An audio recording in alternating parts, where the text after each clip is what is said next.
Shall we begin?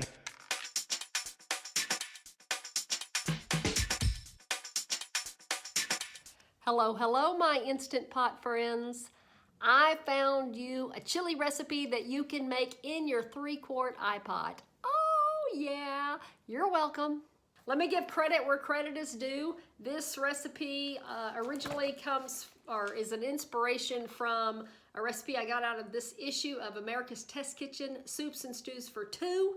There's nothing vegan or oil-free in this issue, so I'm not advocating picking it up. But I've been around, you know, I've been to some rodeos. I know how to ride the pony.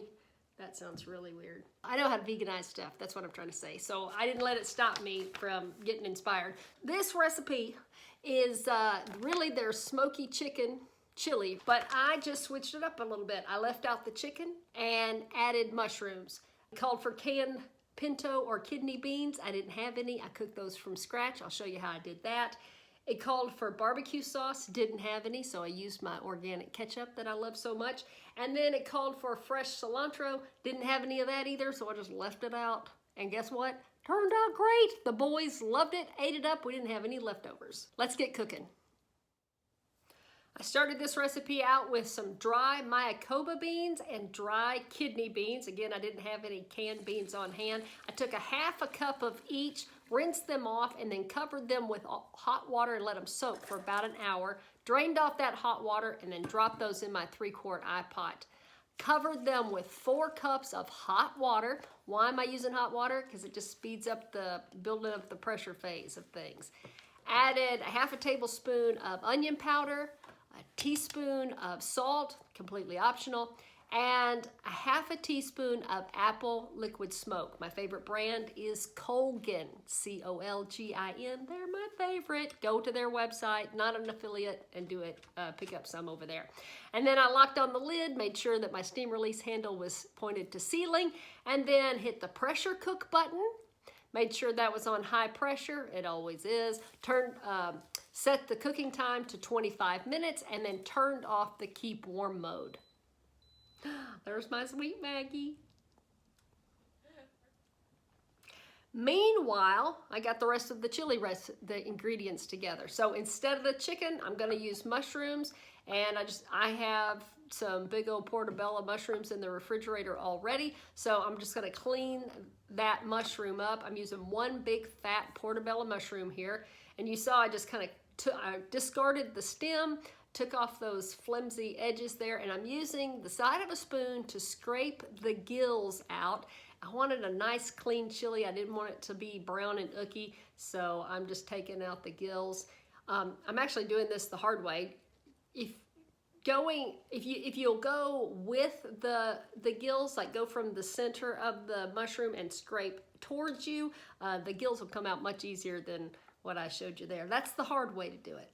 And then I just took all the little frilly pieces, I chopped those up, and then again, this was a really thick Portobella mushroom, so I got the idea, let me just cut it in half and then go across the mushroom and get it chopped up that way. And I was just going for kind of a fine dice, but I'm gonna tell you right now, square mushrooms aren't all that great in chili. If you've got a food processor, I would say after you've got the gills and the stems removed, just run it through the food processor and let it break down a little bit more.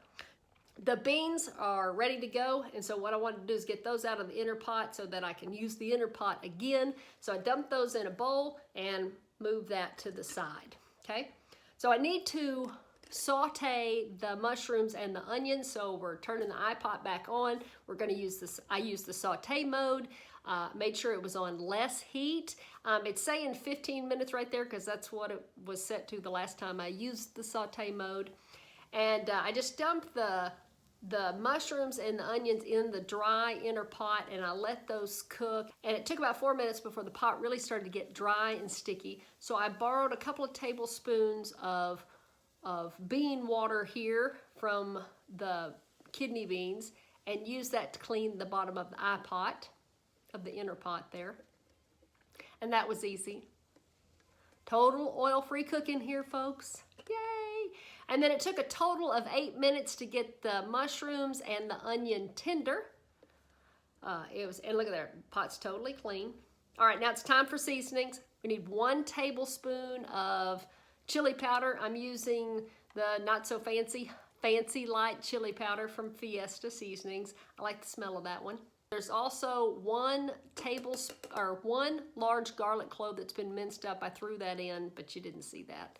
And then you pretty much want a 14.5-ounce can of diced tomatoes. That was my 28-ounce can. I just cut it in half. A 1/3 cup of ketchup and a 1/2 teaspoon of apple liquid smoke. And then I lifted about a cup of bean broth or bean water out of my cooked beans. So I'm going to use that water to help cook down the tomatoes. Then I used the lid from my 2-quart saucepan to cover my iPot. Y'all saw that video, right? And then I just need to reset this. So I turned the saute mode back on because it kicked off. Put it, what do I want to do here? What did I do? Oh, I think I wanted this on medium. Yeah. So I hit the saute to turn the heat up to normal.